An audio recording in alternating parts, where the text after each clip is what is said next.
Okay. Good morning, Active Pipers. This is Craig from ActivePipe, of course, talking to you from the subtropical climate of Ballarat, where it is actually sunny. It's a balmy 12 degrees. Looking forward to spending the next 30 minutes with you. It'd be lovely to hear from you. So if you wouldn't mind just having a bit of a shout out and telling us who you are and where you're from, it'd be nice to know where everybody's. Oh, we've got Yogesh from Auckland. Wonderful. Hello, Yogesh. Who else have we got? We've got Craig from Hamilton, so a couple from New Zealand already. Monica from Auckland. My Lord, we're all over the place. We've got Adelaide. I've been inundated. Bairnsdale, Hamilton, Perth. Hello, Jeff from Perth. Rosemary, Essendon. Oh, well, we've got people from all over the place. So look, it's a joy to be spending this time with you in an online sense. We've got 30 minutes. I won't delay. We're in some strange times, of course. There's no doubt that property values will start to come off, that listings, if they haven't already, will start to dry up. There is a need, of course, to stay connected with your audience. We'd like to think that ActivePipe can be, a really good vehicle for that. Staying connected is going to be critically important. Chatting with your audience and communicating with your audience is necessary, and you need to watch what your audience is doing over these next 30 or 60 days, so that we all come out of this really strong, right? So my focus today is going to be helping you to understand your dashboard. Interpreting it, utilizing it to good effect, because over the next month or two, it is going to be important to you. But I just wanted to start by sharing with you a few thought starters that might prompt you to, understand the value of your audience and your database. And the first proposition that I would put to you as part of this framing, our session today, is that retaining customers is 5 times cheaper than acquiring new ones, right? That's a bit of a no-brainer. So talking with your existing audience is critically important. And let's face it, in the current environment with lockdown in New Zealand and so on, and maybe lockdown in parts of Australia, it's going to be very important to engage with your existing audience, because there's not going to be a lot of new contacts coming into your ecosystem. So let's talk to this for a minute. In Australia, the median house price as of January this year was 809,000. Yeah, it's a big number. In New Zealand, it's 615,000, right? It's also a big number. Now, I'll focus a little bit on the Australian numbers here, but, and forgive those New Zealanders who have joined us, but the average commission rate charged by residential real estate agencies in Australia is about 1.9%. Therefore, the average commission on $809,000 is $15,000, right? It's a big number. Now, the average property in Australia changes hands, yes, you saw it, every 10 years, right? Now, if your office has, let's call it 3,000 homeowners in their database, it's likely that those homeowners, all those contacts, will transact in the next 10 years. So the total opportunity in a database of 3,000 is 46 million. It's in a big font because it's a big number, right? 46 million in 10 years. So let me extrapolate a little bit further. 42% of your contacts will engage with your content over a period of 12 months, yeah? So, and that's based on the ActivePipe average open rate of 30%. So let's go one step further. If you've got a database of 3,000 property owners, 1,260 of them, roughly 30%, 42% of them will be actively engaged with ActivePipe over a 12-month period. So we started with 45 million, we're still at $19 million worth of pipeline being nurtured by ActivePipe. So you know that ActivePipe is sending beautiful professional emails on your behalf. You have the capability, courtesy of some initiatives that we've taken in the last couple of weeks, to send proactively some further communications of your own design. But there's $19 million worth of pipeline in an audience of 3,000 homeowners, right? It's a big number. So let's now have a look at the dashboard and be mindful of these numbers, yeah? And if you don't have 3,000 property owners, that's okay. The numbers will still work. It'll still be a big number if you've got a reasonably modest database. And whilst I'm talking about that, here are some basics. And forgive me, team, for being a little bit simple about this. And I don't want to preach, I don't want to lecture, but one of the things that you can do yourself a favor around is understanding in your ActivePipe user account how many contacts you've got, right? I'm amazed at the number of agents who don't understand that fundamental, right? Understand how many contacts you've got. How many of those contacts have got an email address? If they don't have an email address, folks, and you're in touch with them over the next couple of weeks while you've got a bit of downtime, then it would be a good idea to ask them for their email address. I was told by 3 principals last week, their audience, their clients are expecting them to maintain contact. If ActivePipe doesn't have an email address to work with, we can't send them anything, yeah? So get some email addresses, get their first names. If there's people in your database without a first name, then populate it, right? That will feed from the CRM to ActivePipe. It's a no-brainer. And finally, if you don't have all of your contacts in your CRM, then get them in there, right? If they're sitting in an exercise book, if they're sitting in your phone, if they're sitting on an Excel spreadsheet, they're probably not being communicated with. They're therefore probably being wasted. So get them into the CRM. Right, so just rattling through those, understand the number of contacts you've got, maximize the number of contacts you've got in the CRM, get emails wherever possible for all of those people, and get their first names so that we can personalize their communications, right? All some pretty solid fundamentals that should be observed at all times. So let's get in now to the dashboard. And by the by, team, we will have some time for a Q&A at the end of this. If it goes a little bit over 30 minutes, that's okay. If there's any questions that you want to populate as we go through this, that's okay. Down the bottom of your Zoom screen, there is a Q&A button. You hit that, just type in your question, and we will deal with that at the end of the session. If there's any that should be dealt with offline, then we can deal with them offline, yeah? Not a problem with that at all. And also, whilst I've got the opportunity, if you have some follow-up queries and that sort of stuff, then by all means drop us a note to success@activepipe.com, and we'll do our best to attend to those in a timely fashion as well. So let's get into the dashboard, and this is what a typical dashboard looks like. And I'm going to start from the right-hand side where the high value panel is. Right. So in understanding this, you need to understand that it is a fluid environment, this one. So the number of people that are populated into the high value panel and who those people are will change on an ongoing basis, right? In real time, as we see new up and coming contacts, we will alert you to them. As those people move from up and coming into highly interactive, they will also be alerted to you. And if they stop interacting, they'll move out of highly interactive, yeah?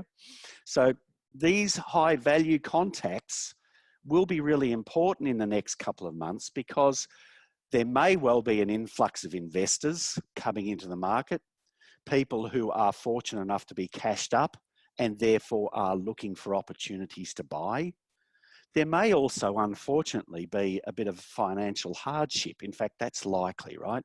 There's going to be some financial hardship caused by this challenging time that we're in. So there may well be people who are seeking to list that start to pay more attention to the real estate market and their names may populate into your high value panel. So watch your up and coming contacts. Up and coming contacts are, simply put, people who are newly active. So team, active pipers out there, they could be new contacts who you have added to your database in recent times and they're active now. Or as per these guys here, they might be people who have been sitting in your audience, in your database for the last 4 years. They've been dormant. They've been happy to browse through the emails that you've been sending them, but now they are active. That's why ActivePipe alerts you to their activity, because it's important for you to understand that something's changed. Their circumstances may have changed for the better, for the worse, but at any rate, they're starting to show some interest in what you've been sending them. So now is a good time to be in touch with them. And courtesy of ActivePipe, you might have that insight 2 weeks or 2 months ahead of your competition, right? Because ActivePipe is watching what they're opening, it's watching what they're clicking on, etc. It's telling you what they've been interacting with, and it's saying, hey, Roger, hey, Callum, hey, Marie, get in touch with these people because now is a good time to do so. If those up and coming people continue consistently to engage, if they click 8+ times on property, they move into highly interactive. So highly interactive contacts are highly valued, right? And these people will all know who you are. Whether you are Bob or whether you're Samantha, I can state with some conviction that this person, Bart Doyle, knows who Samantha Clark is. This person, Clemmy Tremblay, knows who Bob Arnold's is, right? So Bob can have a look at Clemmy's activity. He can also see that this person is a potential seller.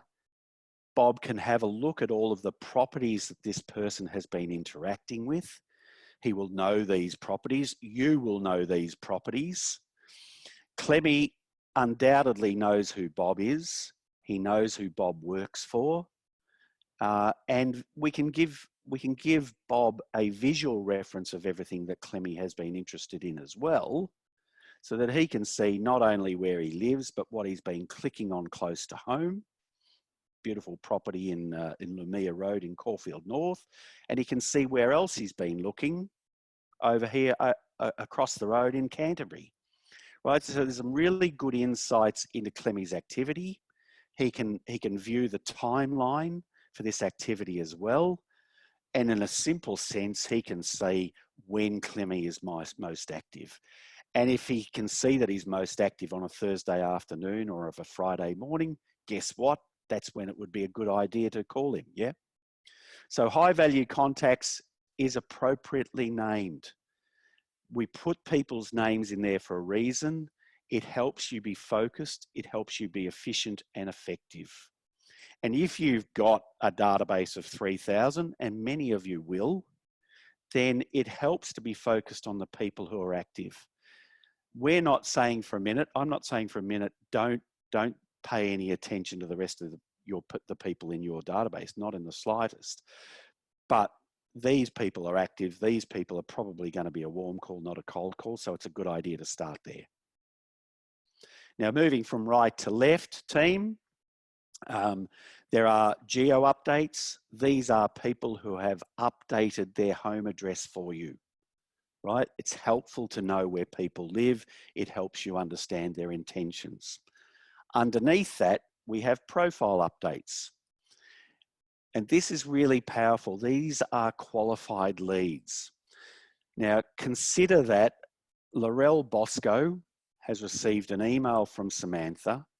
Via that email, Laurel has updated her property interests and has said to Samantha, I am an investor. And by the way, I've got about $3 million to spend, happy days, and I'm looking for a 4-bedroom house. So armed with this information, and if you think about the psychology of it, Laurel has received an email from Samantha. She's obliged with some information about her property interests. Is she half expecting some follow-up from Samantha? I would suggest the answer to that is yes. And before, once again, as per the high value contacts, before Samantha rings Laurel, she can see what other properties she might have been clicking on. Not at the moment. So there's nothing to be mapped, but she can see a timeline of when she's been interacting. She knows that Laurel has given her that information voluntarily and deliberately. So there's a great opportunity to engage with that person in a timely fashion.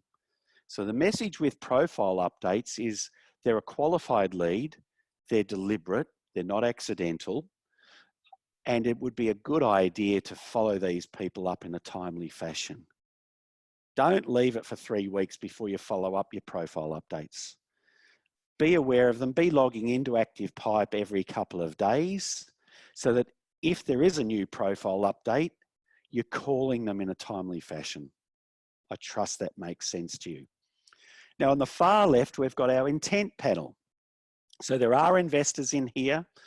There are first home buyers. There's some loan leads in here as well, but there's also upsizers. There's downsizers. There's potential sellers. So ActivePipe has a very powerful intent engine. In layman's terms, team, what that means is that we've got some AI, some algorithms monitoring the activity of each of your contacts. We're having a look at what they're clicking on. Is it 3 bedroom? Is it 4 bedroom? Is it an apartment? Is it a house? Are they sold? Are they current? Right? We're looking at all of these things. We're using algorithms to help map that behavior. And if we think they are behaving like an upsizer, if we think they're behaving like a downsizer, if we think they're behaving like a potential seller, then bang, it is populated into your dashboard. So there's a bit of guesswork involved, but you know, by and large, we've been supported by our clients telling us that this does work, right? Now, we might have it a little bit wrong. It could be that this person, Steve Hedinger, is not an upsizer. But as it says there, based on their behavior, we think they're upsizing, yeah? So now the opportunity exists for you to have a look at the property that they're most been interested in, which is Blasey Street in Richmond. As per those other examples, you can see which properties they've been clicking on and interacting with. And by the way, every time they click on one of your properties, gang, they're sent to your website. So that web interaction is valuable, right? Because we'd much rather have people on your website than perhaps REINZ or realestate.com, yeah? So all of these people have been sent to the website once they've clicked on that property. Samantha has an opportunity to visualize where they've been clicking. And this is an interesting one, right? This is where this person lives. You can see that she's been clicking on, well, funny that, some sold properties in and around where she lives. Now that's a good indicator, isn't it, team, that she's self-appraising, right? She wants to get a bit of an idea of what her property is worth before she goes to the market and perhaps before she makes an inquiry directly of you. She's also been clicking on these other properties further afield, over here in Hawthorne, Campbell Street in Richmond, right? They're smaller properties than the one that she's living in and been clicking on. That is why, actually bigger properties, that is why we believe that this person, Steve, is an upsizer. Now, it could just be that that person, Steve, is an investor and he's got money to spend. But the opportunity does exist for each of you to get in touch with your upsizers, armed with that intelligence that ActivePipe has given you, armed with the insights into the properties that they've interacted with. You've got the opportunity to form a brilliant conversation with Steve. Is he likely to know who you are? Yes. Is he going to be surprised by your call? No. Is it a warm call? Yes, definitely, right? So take advantage of this stuff. Be logging into ActivePipe every couple of days. If you've got a decent sized database and you're sending regular communications to them, then don't be surprised if their activity is alerted to you by ActivePipe. And the next 30 to 60 days are going to be critical, of course. Yeah. So moving on, we've got property interactions down here. So this is where we tell you exactly who's been clicking on your properties. Now, it may not be your particular listing, but you can have confidence that these people have been interested in that property. If you've got a vendor on the hook, then this is leverage, because you can tell that potential vendor that you've got people looking for their property or a property like theirs. You've got a hit list of people that you can follow up to help sell that property in a timely fashion at the right price.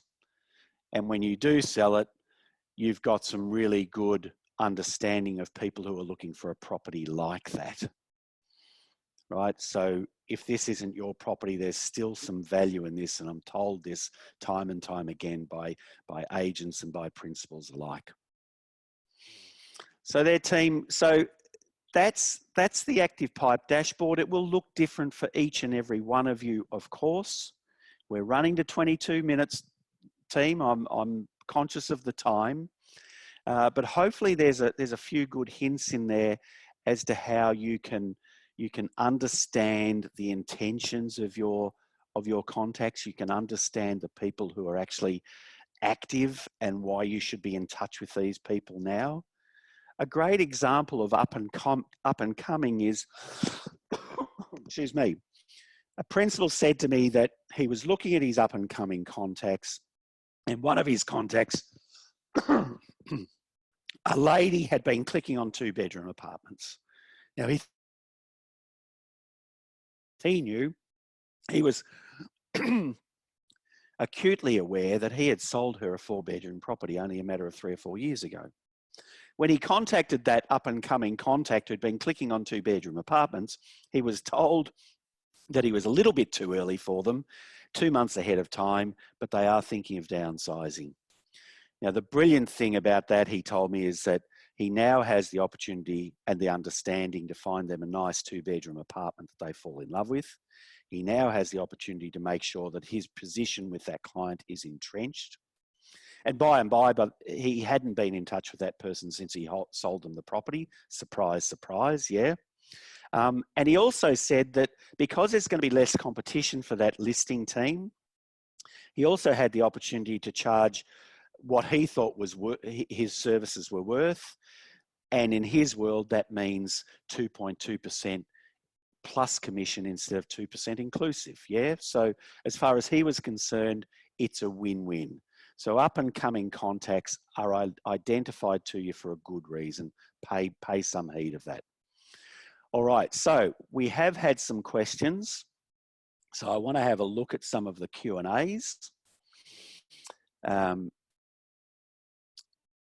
Are we able to set the intents? Okay, good question, Zane. Not sure where you're from.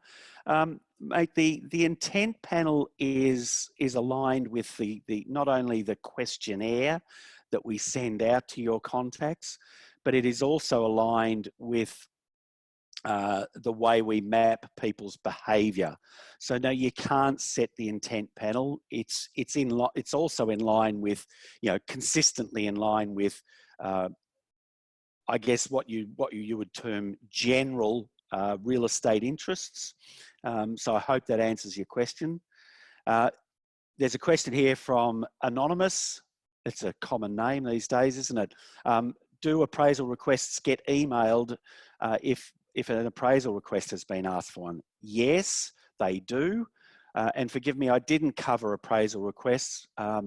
These are a very, very strong lead. These people have opted in twice.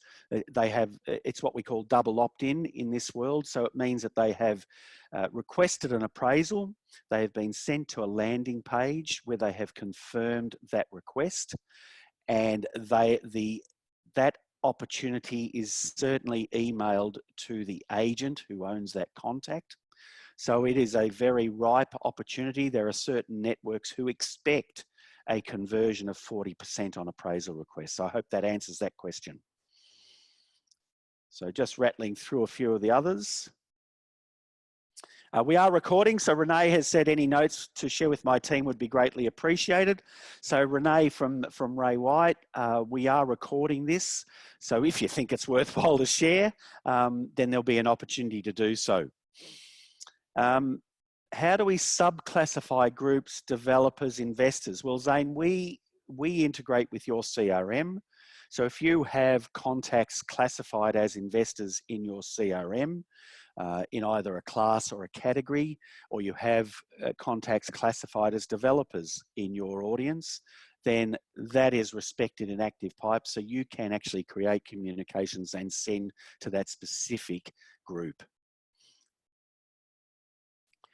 Is there a way to attach a document to an email? Courtney, the answer to that, simply put, is no. A PDF attachment to an email doesn't work all that well when you're sending to lots of people, because it is regarded as spam. So we'd suggest that you don't do it that way. We'd suggest that you hyperlink a document to your website. Okay, open for inspection invites to still generate weekly while we are restricted with not being allowed to promote set OFI times. Okay, Karen, quite a timely question.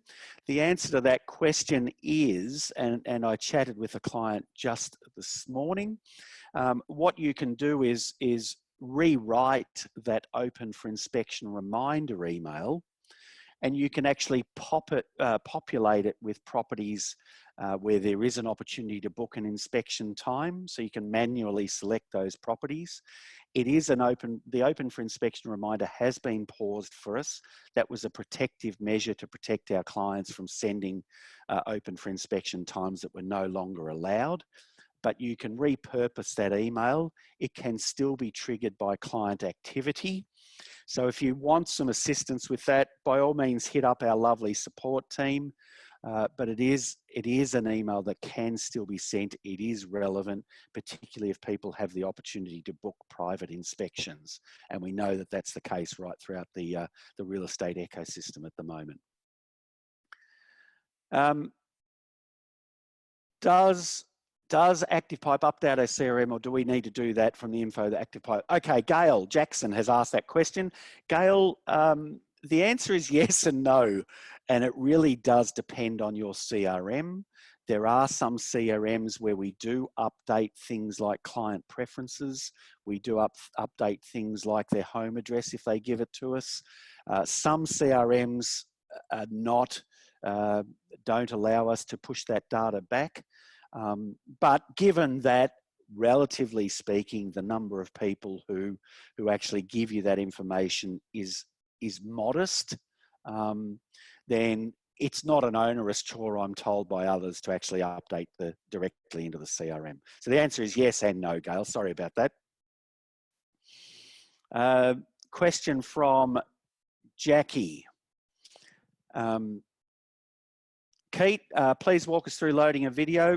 Super easy. If you go into your editor, so if you create a new email or you want to edit an existing email, if you click on that email, and I'm talking email here, not campaign, you simply click on that email, and on the right-hand side, there is a panel of options that you can load into that email. You just click and drag that video into the email itself, and you choose the video via the YouTube or Vimeo URL. We've got a question from Pukakoi. Could we have some training on sending out our own newsletters, etc., using your templates in ActivePipe? Okay, Fiona, the answer to that is yes, certainly. We are conducting webinars on that very thing. We did have one yesterday, so yes, you'll be able to do that. It is simple. You can also go to the ActivePipe Knowledge Centre, and you will also see, Fiona, and all ActivePipers, that we have now got a chat button in your account in ActivePipe.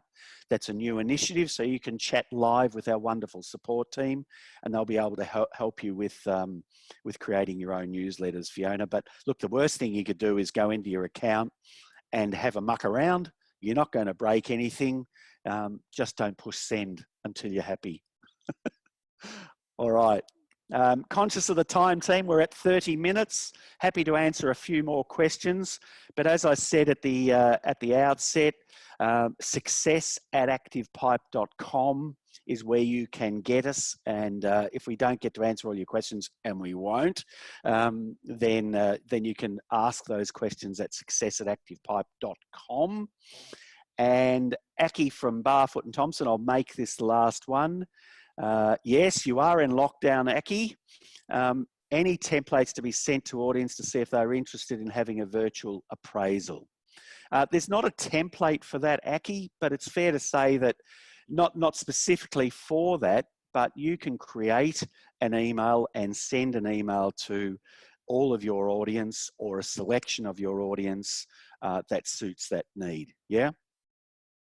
Okay, last one. Keat. Keat has asked, can you change an open home time to inspection to viewing appointment block?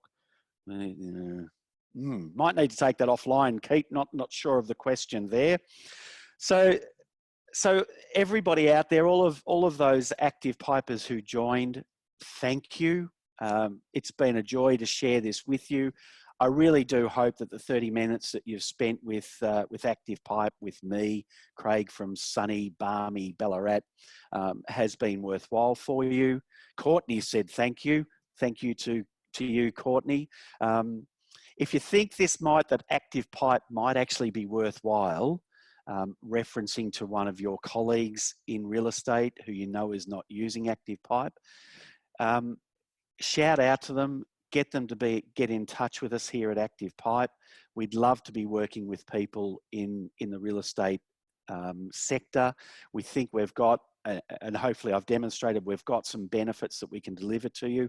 It is a feature-rich platform. Take advantage of it. And team, stay well, but stay connected and stay involved in your ActivePipe dashboard. On that final positive note, it's over and out from me here, Craig, in sunny Ballarat. Pleasure to have been with you, and stay tuned for more webinars similar to this. All the very best.